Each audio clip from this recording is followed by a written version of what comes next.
Stripping for gold. Andy here. I just wanted to do a quick video. This is just a sideboard from a TV.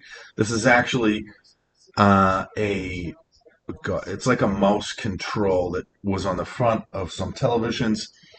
So it's just one of those small boards that's connected, and I just wanted to show you where there are precious metals on that board. It's surprising, believe it or not, where they hide. First, I wanted to show, as you can see, there's the board there. This is going to be my pen, so this is how I'm going to point. You see the 220, this was it 912, 220, 333. These chips with the numbers on them. Those are thin film or thick film. I forget which resistors. So I'm just going to go with thin film resistors. And they have um, ruthenium oxide in it. Uh, so, you know, they're real small though. Mind you, like here's my tip of my pen. I'm right there, on top of them. Um, so it's pretty small. But if you collect them, in the switch itself, you're going to have some silver. Almost always, there is some. Over here, you see that is a uh, MLCC, monolithic, capacitor.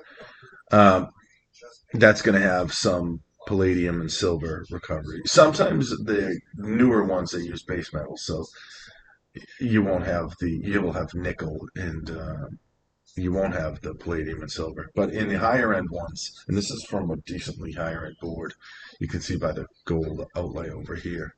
But this well, you can test it with a magnet. If it's magnetized heavily, then it is most likely using base metals. That one too, and that one. Anything that starts with a C and it's on the board like that is an MLCC.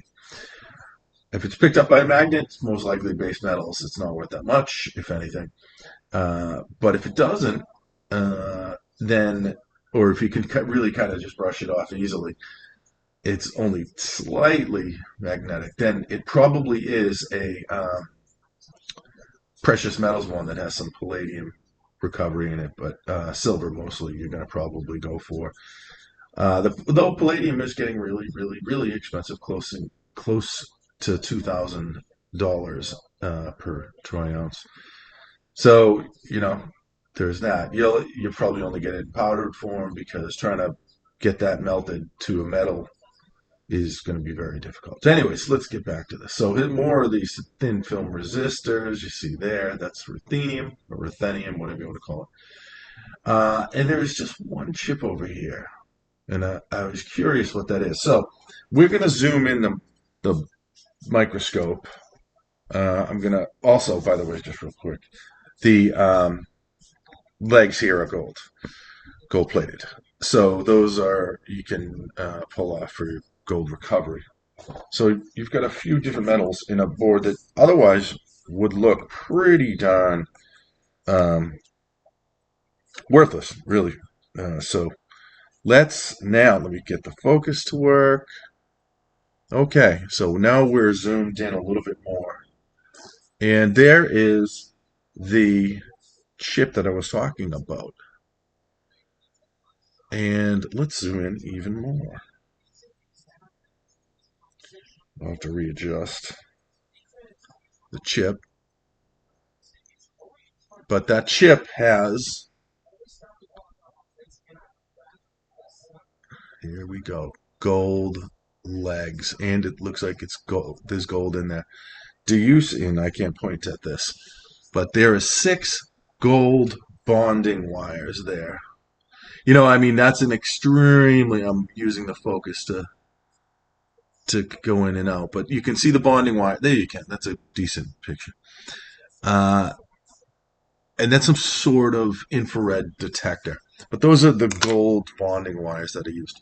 So there's gold in even these small boards. Um, Not a whole lot more on that board that's super interesting. Like I said, those thin film resistors, right there is one. And the MLCCs, though, are worth your while for pulling off. And that's just one of the small edge boards. There's some gold there. Gold flashing, it's not a lot. Let's take another chip, just as another um, example of one of these edge boards where there is value.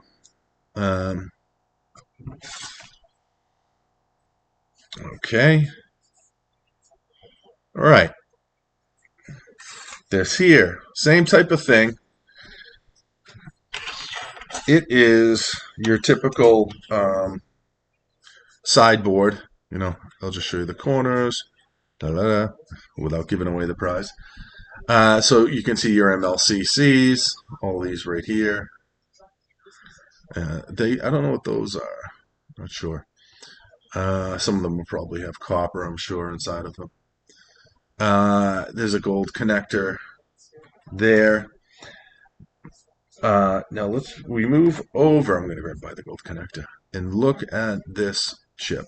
Of course, I banged it up a little. There was glass covering this, and I wounded it, shall we say? But you can see the damage I did. That there's wiring that goes to that, and that's gold bond wiring, like right there. It's all damaged now. It looked really cool when it went from that little board to the glass piece, but you can see where it chipped the glass. You're better off not trying to pry that thing out and leaving the gold bond wiring. Some of this has fallen away, but I was trying to make it better for the camera view. There's gold dots or gold flashing that's on that, more gold flashing. So that's another board where there is gold recovery, amongst other metal recoveries. And another one, this is like an RF receiver board. You see here, it was on from a television, and we look at it and we go, oh hey, there's not really much on this. If you just grab this, you just say, look, this is just a board. It's got the infrared receiver right there. Now, you'll start to notice as you're looking at it and zoomed in a little bit, hey, you know what? This actually looks like there might be a trace gold something there. And you see that right about there, right? And you're like, you can barely detect that with the naked eye. Now, let's zoom in. I'm just going to take my microscope, reorient everything. Going to move this back into view and refocus. Now, let's look at that gold. Well, would you looky? And I'm going to zoom in even more. We're going right in on this one.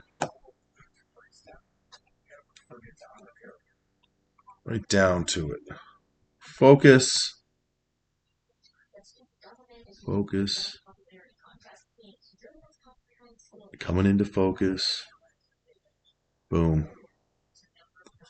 Let's line it up a little better so it's right in the middle. And there you go. 6 gold bond wires. So I believe they are solid.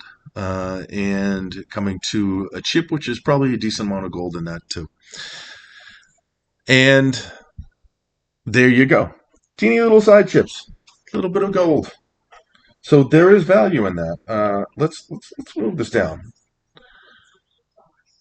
All right, diode, boring diode, thin film resistor, the one with the number. What looks like a light emitting diode. Oh, the one we went by. This one here too. Supposedly, I can't see into it and I can't crack it open. So supposedly that infrared receiver has gold in it. How much? Not sure. All right, that is so. That's the extent of the chip. So it's got some cool things in there. And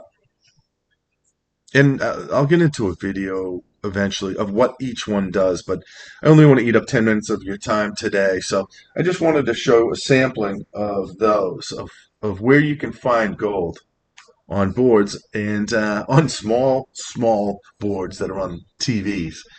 And that's there. So hope you enjoyed the video.